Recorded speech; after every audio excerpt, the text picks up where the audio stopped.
My name is Claire Bennett. I was 25 years old the day my parents blocked me from my sister's wedding. Not because I was late. Not because I caused a scene. Not because I had done anything wrong. I had driven 6 hours to be there.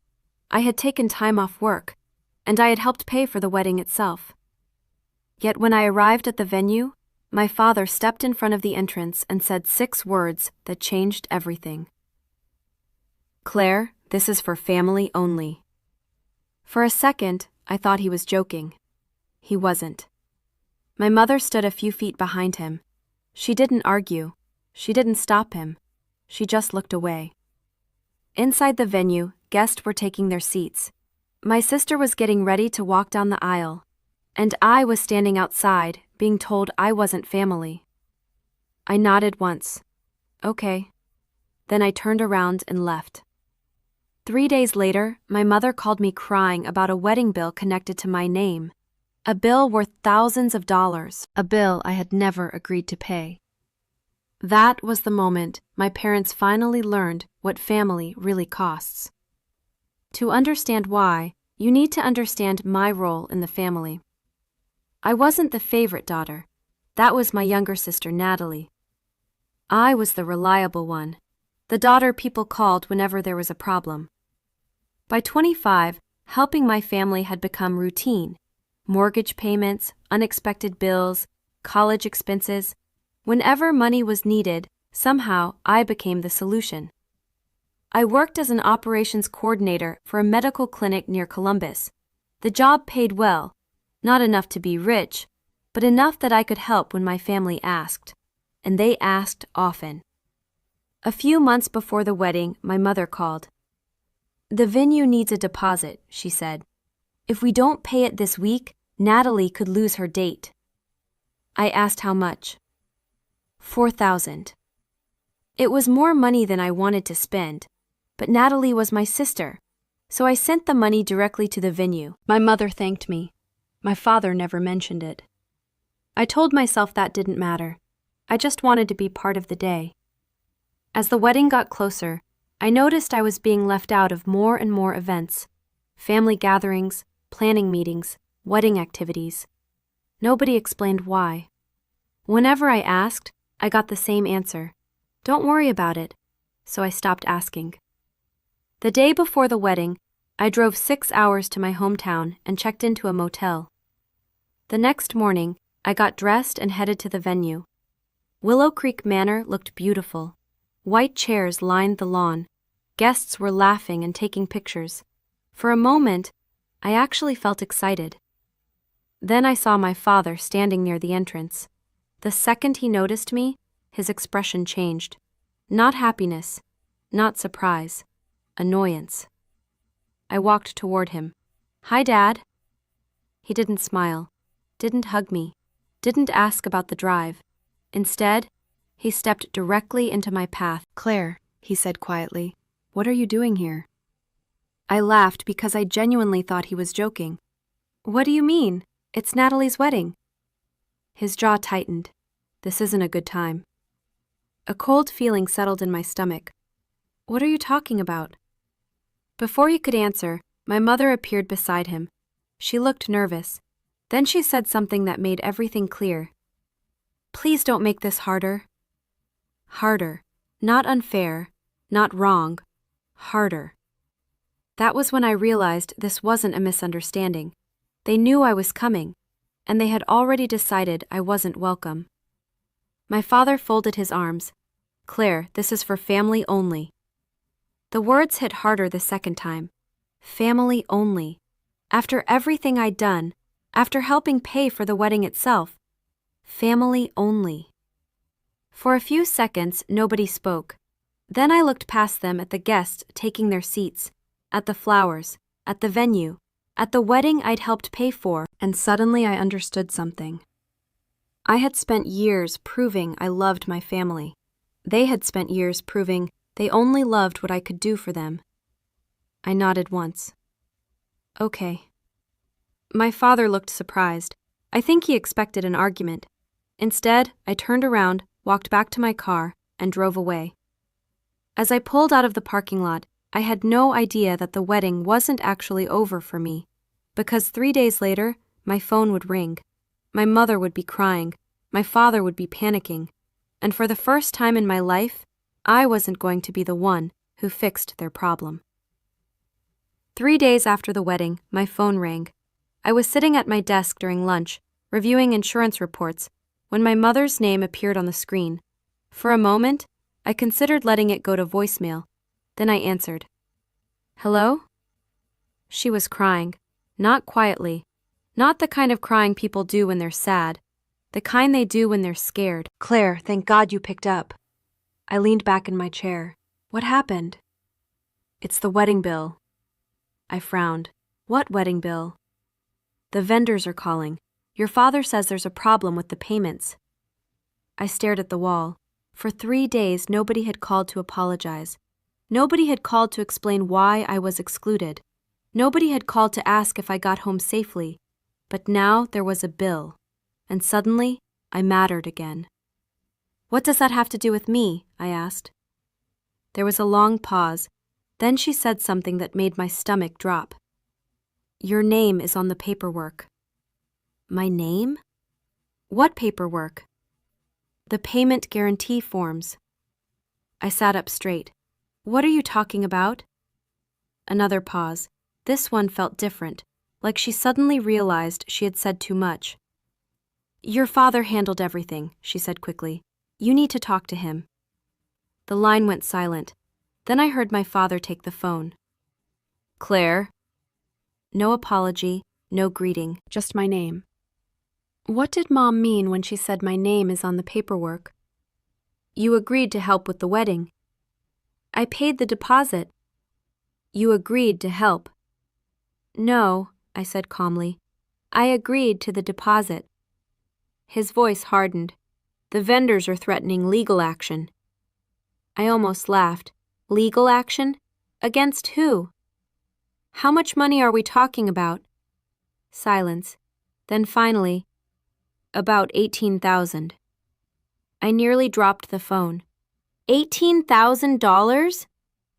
It got more expensive than expected. I closed my eyes.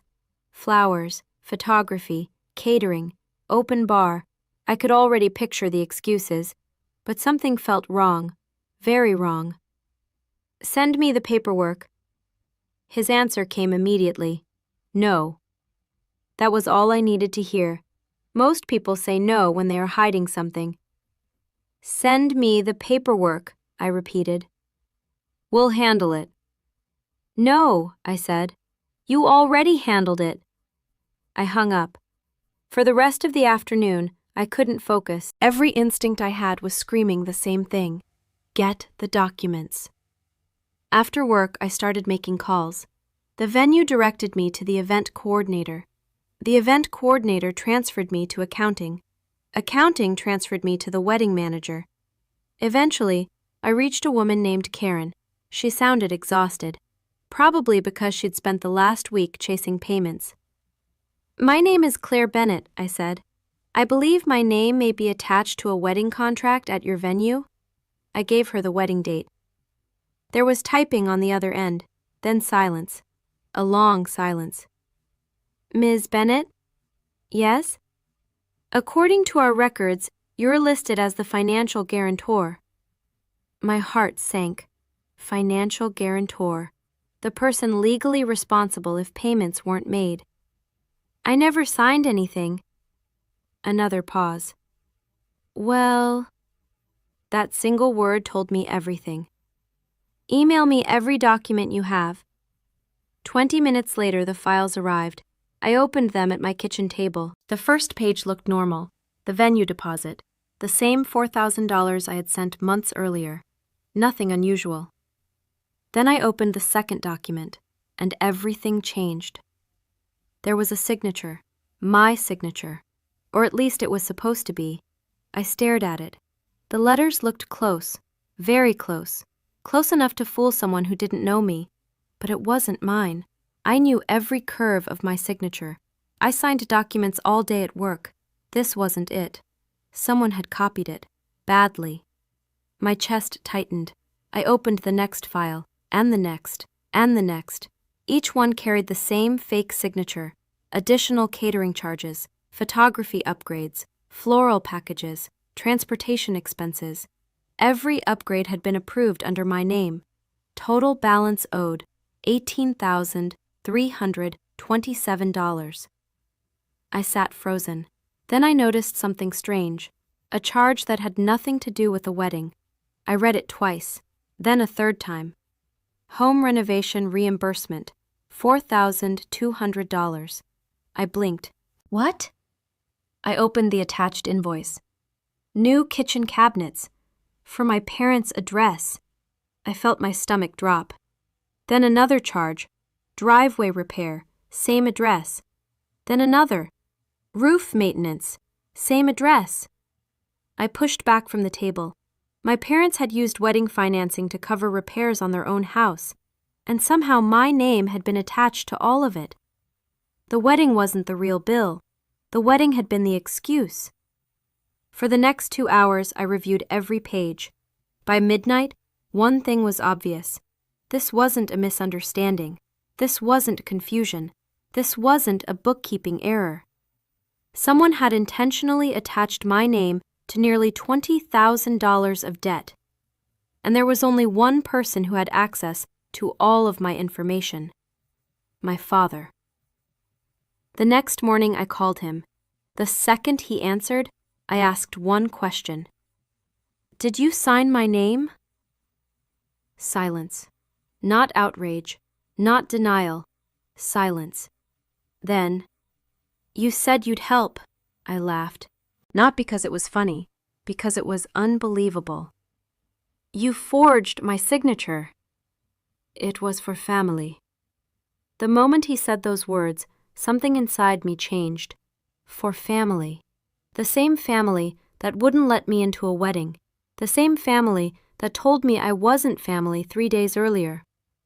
I looked at the stack of documents on my table, then at the fake signature, then at the total balance, $18,000. My father was waiting for me to do what I had always done. Pay, fix it, save everyone, the way I always had. But for the first time in my life, I wasn't thinking about how to solve his problem. I was thinking about proving it was never mine. And once I started gathering evidence, I discovered something even worse, something that would eventually destroy every story my father had been telling the family for years. For the next few days, I treated the situation the same way I handled problems at work. Facts, documents, evidence. I created a folder on my laptop and saved every contract, invoice, email, and payment record connected to the wedding. Then I called my bank. After reviewing the documents, they opened a fraud investigation. The representative asked whether I had approved the charges. No. Whether I had signed the contracts. No. Whether I recognized the signature. I did, because I knew who had copied it. The investigation officially began that afternoon. Over the next week, relatives started calling. My father had already given them his version of the story. According to him, I was angry about being excluded from the wedding and refusing to help pay the remaining expenses. So I told them the truth. The forged signature, the unauthorized contracts, the debt attached to my name. One by one, the conversations ended the same way. Silence. The story my father had been telling for years was starting to crack. Then the bank requested additional documentation. As I reviewed the files again, I found something I had missed the first time. A witness signature. My mother's. Elaine Bennett, witness. I stared at the page for several seconds. My father forging the paperwork hurt. My mother helping him hurt more. That night, I called her. Did you know? She didn't answer immediately. Then she said the one thing I never expected to hear. I didn't think it would go this far. Not a denial, not confusion, an admission. She knew. She had known the entire time. Why? My voice sounded calmer than I felt. She sighed. Your father said you'd help if things got difficult. I almost laughed. After blocking me from the wedding, they still expected me to save them? That call lasted less than 5 minutes. When it ended, I opened a different file. A spreadsheet. One I'd been updating for years. Every payment I had ever sent home. Mortgage help, medical bills, college expenses, car repairs, emergency transfers, and finally the wedding deposit. I added the numbers together. The final total appeared at the bottom of the screen. $116,482. I stared at it for a long time. $116,000. That was how much I had given my family since I turned 19. And somehow, I was still the daughter who wasn't family. The next morning, Natalie called. It was the first time we'd spoken since the wedding. "Claire," she said quietly, "did Dad really forge your signature?" I leaned back in my chair. "What do you think?" There was a long pause. Then she admitted something. "I don't know what to believe anymore." For the first time, she sounded less like my father's daughter, and more like someone searching for the truth. I asked her a simple question. "Who do you think paid for your college?" Another pause. Then, "Mom and Dad?" Exactly. That was the story she'd always been told. The same story everyone had been told. And now, it was falling apart. Before we hung up, she asked one final question. "What happens now?" I looked at the growing stack of evidence, the fraud investigation, the forged contracts, the witness signatures, the spreadsheet showing 14 years of financial support. "I don't know," I said. But deep down, I did. Because the truth was finally catching up to the people who had spent years hiding from it. 3 days later, my grandmother called. She was holding a family meeting, and this time, everyone was expected to attend. 3 days later, I drove to my grandmother's house. Everyone was there. My father, my mother, Natalie, Aunt Lisa, Uncle Steve, and my grandmother, Evelyn Bennett. The moment I walked in, I knew my father had already told his version of the story. He sat at the head of the table looking confident, like he expected this meeting to fix everything. Grandma Evelyn folded her hands. "Richard, explain." My father didn't hesitate. "Claire agreed to help with the wedding. The costs got higher than expected, and now she's trying to back out. Simple, clean, convenient." Then Grandma looked at me. "Your turn." I placed a folder on the table. The room immediately went quiet. First, I showed the venue deposit receipt. $4,000. I paid this myself. Natalie looked surprised. "I didn't know that." "I know." Then I placed the contract beside it, the one carrying my forged signature. Next to it, I placed a copy of my real signature. Even before anyone spoke, the difference was obvious. Grandma adjusted her glasses and studied both pages. Then she looked directly at my father. "Did you sign this?" "No." The answer came too quickly. Nobody looked convinced. Then I placed the final document on the table, the witness page, signed by my mother, Elaine Bennett, witness. Natalie's face immediately changed. "Mom?" My mother lowered her eyes. That was answer enough. The room fell silent. I opened my laptop and turned it toward everyone.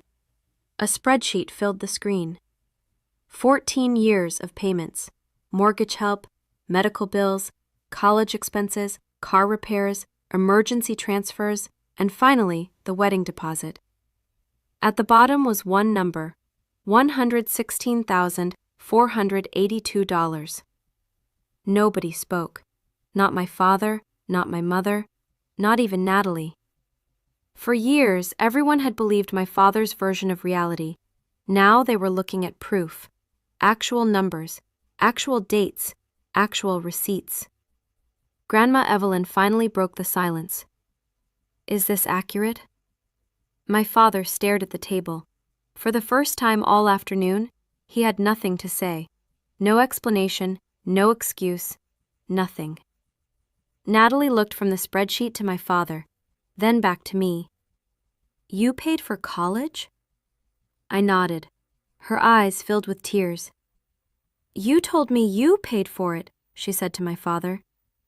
He didn't answer, because he couldn't. The truth was sitting on the table between us, and everyone could see it. Finally, Natalie shook her head. She helped pay for my education. Her voice cracked. She helped pay for my wedding. She looked directly at my father. And you wouldn't even let her attend. Nobody moved. Nobody argued. There wasn't anything left to argue about. The documents had already won.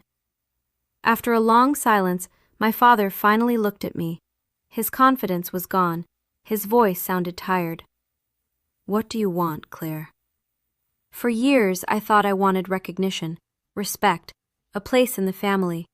But sitting there, looking around that room, I realized I didn't want any of those things anymore. I wanted freedom. And for the first time in my life, I was close to getting it. The room waited for my answer. The room waited for my answer. For years, I had imagined this moment. Not this exact moment, but something like it. A day when everyone finally knew the truth. A day when my father couldn't hide behind excuses. A day when somebody besides me carried the weight of what had happened. Now it was here, and strangely, I didn't feel victorious. I felt tired. My father looked at me again. What do you want, Claire? I took a breath, then answered honestly. Nothing. His forehead creased. What? I don't want your money. I looked around the table. I don't want anyone else's money either. Nobody spoke. For years, my family had assumed every problem could be solved with another payment, another transfer, another sacrifice from me. But this wasn't about money anymore. It was about value, and the difference between the two. I spent years trying to earn a place in this family, I said. I thought if I helped enough, eventually I'd matter. I looked at my mother, then at Natalie, then finally at my father. But you already made your decision. Nobody argued, because they all knew exactly what I meant. Family only. The words still hung over everything. My father looked away first. That surprised me. He had spent my entire life demanding eye contact whenever he was disappointed in someone. Now he couldn't hold it himself. Natalie wiped her eyes. I'm sorry, Claire. Her voice cracked. I really didn't know. I believed her. Maybe not completely, but enough. She hadn't forged anything. She hadn't created the lie. She had simply lived inside it, and sometimes that's easier than questioning it. I know, I said, but you never asked. The words hit her harder than if I had yelled, because they were true. She lowered her head. My mother finally spoke. I should have stopped this. Nobody disagreed, not even my father. That was the first time I'd ever seen him completely out of arguments. No excuses, no explanations, nothing, just silence. Grandma Evelyn stood up. The meeting was over. Everyone knew it. She looked directly at my father. You owe your daughter more than money. Then she looked at me. And you don't owe anybody here another $1. Those words felt heavier than the entire folder of evidence, because for the first time, someone in my family had said them out loud. I gathered my papers, closed my laptop, and stood. My father spoke as I reached the door. Claire. I stopped, not because I wanted to, because part of me still remembered being 12 years old and wanting his approval. I turned. He looked older than he had a few hours earlier, smaller somehow. I made mistakes. It wasn't an apology, not quite, but it was the closest thing he had ever offered. I nodded once, then left. Outside, the evening air felt different, lighter, like something I'd been carrying for years had finally been set down. 3 weeks later, the bank completed its investigation. The signatures were officially ruled unauthorized. The debt was removed from my name. Every dollar. The vendors redirected the remaining balance to the people who had actually approved the expenses. My parents, not me. The wedding bill became their responsibility, exactly where it belonged. A month later, I opened my banking app. There was one final thing left to do. For years, an automatic transfer had left my account every month. Money sent to my parents. Mortgage help. Emergency help. Family help. I stared at it for a long moment. Then I deleted it. One click. 14 years of habit ended in less than 2 seconds. I expected guilt. Instead, I felt relief. A week later, I created a new automatic transfer. Same amount, same date, different destination. My savings account. The future version of me finally started receiving the support I'd spent years giving everyone else. Natalie called a few times after that. Sometimes I answered, sometimes I didn't. Things were polite, careful, different. My mother sent a handwritten letter. I read it, then put it away. Healing takes time. Trust takes longer. As for my father, he never fully apologized. Maybe he couldn't.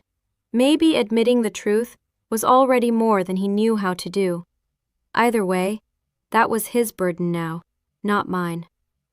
6 months later, I got promoted at work. The raise wasn't huge, but it didn't matter. For the first time in my adult life, every extra dollar belonged to me, not to a family crisis, not to someone else's emergency, to me. Sometimes people ask when I knew things had finally changed. It wasn't the family meeting. It wasn't the investigation. It wasn't even deleting the automatic transfer. It happened one Saturday morning. I was drinking coffee in my apartment, looking out the window, and I realized my phone hadn't rung all week. Nobody needed money. Nobody needed rescuing. Nobody needed fixing. For most people, that sounds ordinary. For me, it felt like freedom. My parents blocked me from my sister's wedding because they decided I wasn't family. What they didn't understand was that family isn't measured by words. It's measured by sacrifice. And for years, I had been the one making all of it. The day they shut me out of that wedding was the day I finally stopped paying the cost. And that changed everything.